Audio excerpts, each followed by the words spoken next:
morning, children. Welcome back to your chemistry class. In the chapter of hydrogen, yesterday I was discussing about water, and today I am going to talk about hard and soft water. So, what is a hard water? Hard water does not form lather with soap, right? It does not form lather with soap. What is the reason? Because it contains bicarbonates, chlorides, and sulfates of calcium and magnesium. These are the salts that are present in the water, right? Present in the water. What did I write? That hard water does not form lather with the soap because it contains the salts of bicarbonates, chlorides, and sulfates of calcium and magnesium, which are present in the water. Clear? Then water that is free from these soluble salts, then of this calcium and magnesium, they are termed as soft water. So what is a soft water? We can say water free from soluble salts of calcium and magnesium are called as soft water. Not are, it should be is called as soft water. And they also form lather. They form lather easily. Why? Because these salts are not present in the soft water. This hard water, it always forms a precipitate, which is also termed as a scum with the soap, and this contains the sodium salt of higher fatty acids. Okay, so let us take an example over here of a soluble salt. What is the formula of it? It is C17H35COONa. What is this called as? Sodium stearate. What is this? This is your soluble soap, right? When this is treated with any of the salts, then what is it going to form? It forms a scum or a PPT. What is the formula of it? C17H35COO whole twice Ca. This is called as white PPT, right? And what is the name of this compound? It is called as calcium stearate. Okay, and sodium ions are formed. Now let me balance this equation. This will be 2 and this will be 2 sodium ions. I hope this reaction is clear. Then another point, hard water, it is useful for laundry as well as for the boilers. Now, what are the different types of hardness? There are two types of hardness. What are they? First is your temporary hardness of water, okay, and second one is permanent hardness of water.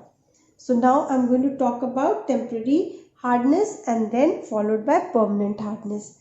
Okay, so let us begin with the first one, that is temporary hardness of water. So what is temporary hardness of water? We know that hardness of water is due to the bicarbonates, sulfates and chlorides of calcium and magnesium. So temporary hardness is due to the bicarbonates of magnesium and calcium salts present in the water. So it is due to the presence of bicarbonates of calcium and magnesium, okay, present in the water. Present in the water, right? And how they can be removed? They can be removed by first method, by simply boiling. So let's take an example like magnesium bicarbonate. You have done all these reactions. It is a easy topic today. So magnesium bicarbonate, when it is heated, what it is going to give us? Magnesium hydroxide and carbon dioxide will be given out. If you balance it, then you get this 2 CO2. Similarly, calcium bicarbonate, on heating, it is going to give us calcium carbonate plus water plus carbon dioxide. Okay, so over here these are the PPTs and this is the gas given out. Now this was one method. Then another method is your Clark's method. What is your Clark's method? In this method, lime is added to the precipitate. Lime is added to precipitate out the calcium carbonate and magnesium hydroxide, and which can be further filtered off. Okay, so calcium bicarbonate, when treated with the lime, that is CaOH whole twice, what is it going to do? It is going to precipitate out your calcium carbonate, that is CaCO3 plus H2O. Okay, if we balance this, then there are 2 calcium, 2, and this becomes 2, right? Another example could be like magnesium bicarbonate. If it is treated with calcium hydroxide, which is also called as lime, 2 molecules of this, then it is going to give us 2 molecules of calcium carbonate plus magnesium hydroxide plus water is given out. Okay, so this is your Clark's method. What is your Clark's method? Lime is added to precipitate out the calcium carbonate and the magnesium hydroxide, right? And then it can be filtered and it is going to give us soft water. Now I'm going to talk about permanent hardness of water. The second one is your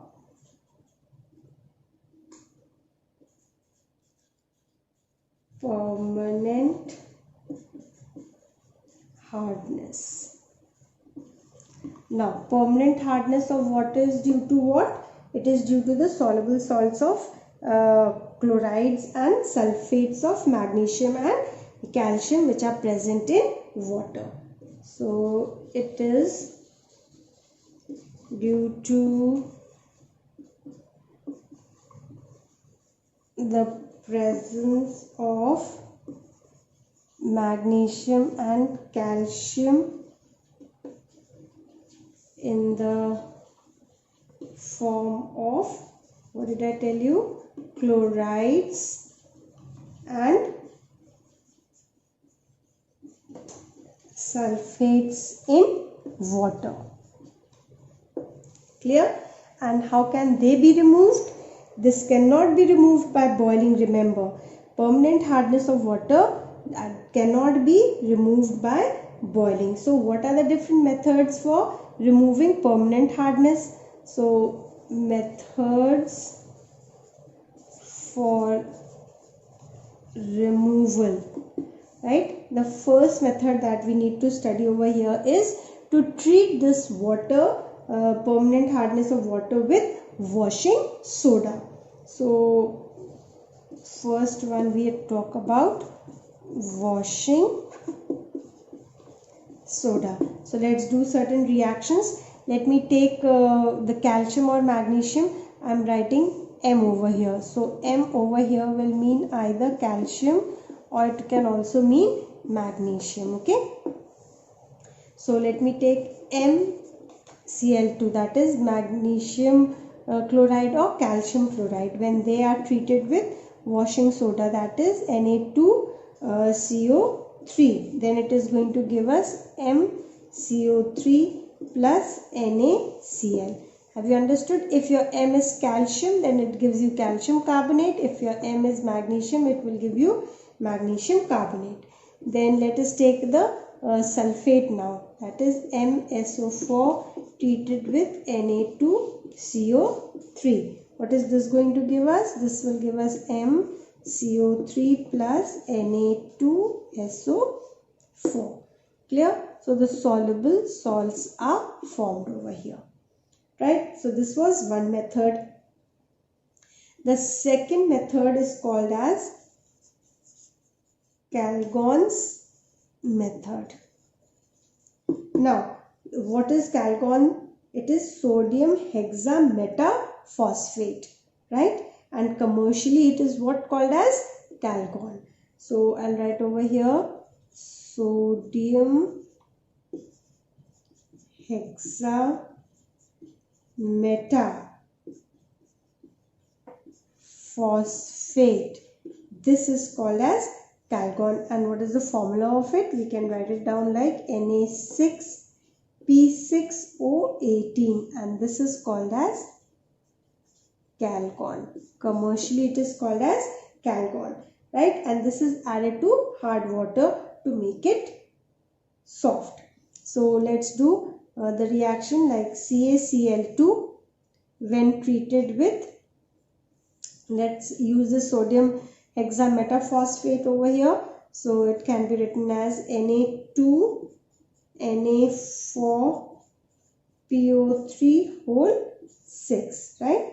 So what is this going to give? It is going to give us a complex soluble salt. What is that complex soluble salt? It is Na2Ca2PO3 whole 6. This is your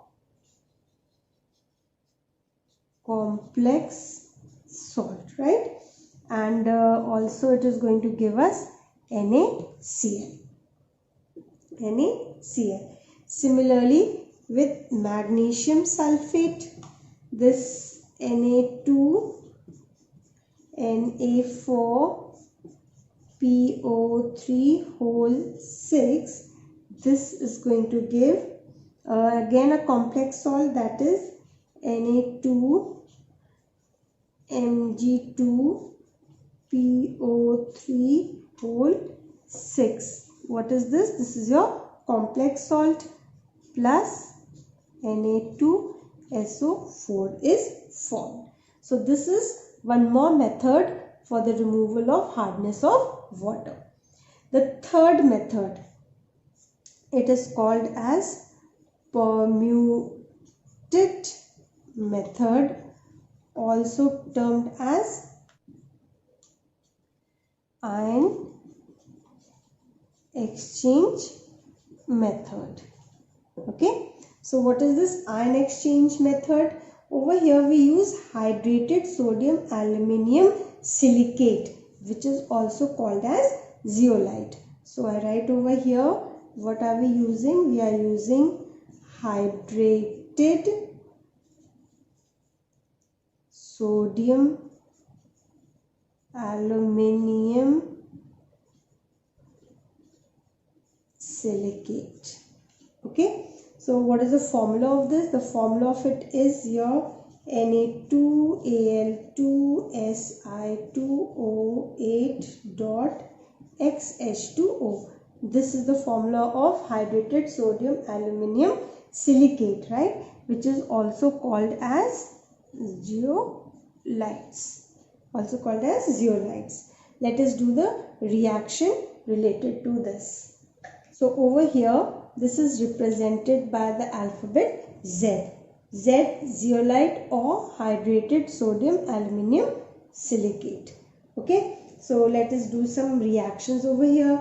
Like for example, Na2Z, right, when treated with calcium chloride. So what are we using? We are using this sodium aluminium, hydrated sodium aluminium silicate with calcium chloride.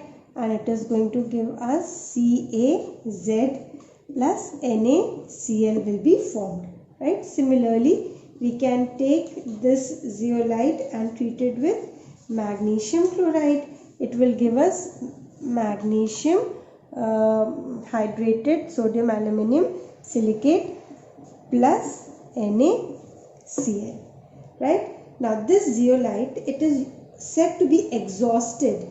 Why? As the sodium is consumed, and this is which can be regenerated by treating it with NaCl solution. So this CaZ, when this zeolite gets exhausted, we use NaCl, the salt solution, to it, and further it gives back your sodium aluminum silicate hydrate plus calcium chloride.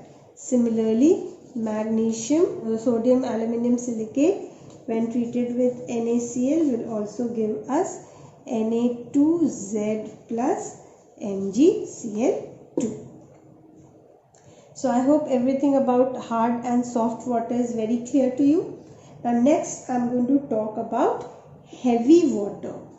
Okay, we have to talk about heavy water. And what is heavy water? Heavy water, I mean D2O.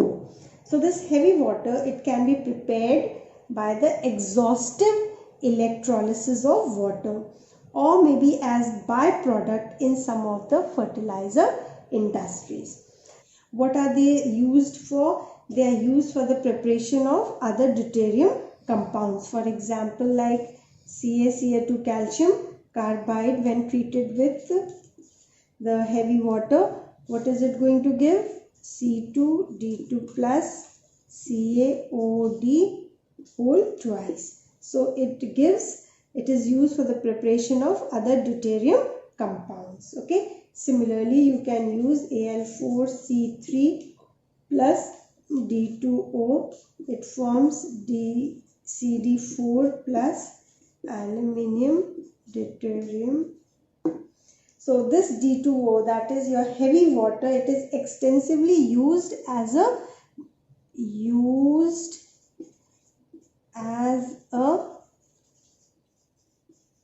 moderator in nuclear reactors. Okay, and also they are used in the exchange reactions for the study of reaction mechanisms, and then they are also used in exchange reactions for the study of reaction mechanisms, right? So we do till here today.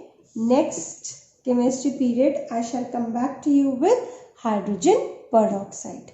Thank you.